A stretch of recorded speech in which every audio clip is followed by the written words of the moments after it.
Hindi pa tapos ang tapatan ng LaSalle Green Archers at UP Fighting Maroons para sa titulo ng UAAP Season 87 Men's Basketball.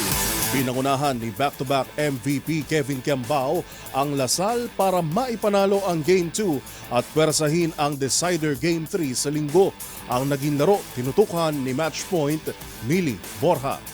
Makapigil hiningang Game 2 ang natunghayan ng higit 17,000 crowd sa Mall of Asia Arena kagabi matapos ang mainit na sagupaan ng De La Salle University at University of the Philippines sa Game 2 ng UAAP Season 87 Men's Basketball Finals. With the thrilling final score of 76-75, pinangunahan ni back-to-back MVP Kevin Kiambao ang Green Archers para pwersahin ng decider Game 3 sa linggo sa Smart Araneta Coliseum. Nakapagtala ito ng 22 points on 7 of 14 shooting with 9 rebounds, 2 assists and a steal. Habang hindi rin nagpauli sa scoring si Mike Phillips, contributing 18 points, 12 rebounds and 2 steals. Sa buong laro, naging dikdikan ng laban ng dalawang kupunan. And with 5 minutes remaining, unti-unti nang naging malinaw ang daan ng Fighting Maroons sa dapat sanay kampyonato by holding a 71-63 lead.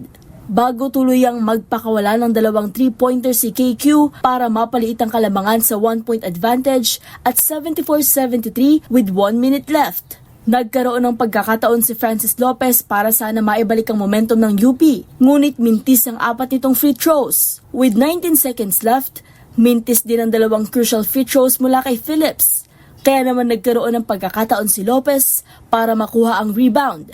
Ngunit agad napunta sa Green Archers ang possession matapos ang errant pass nito kay JD Kagulangan. Samantala, top scorer para sa Fighting Maroons si Kagulangan with 16 points, 7 rebounds and 5 assists. Habang 16 points din ang naitala ni Lopez with 9 rebounds and 4 blocks.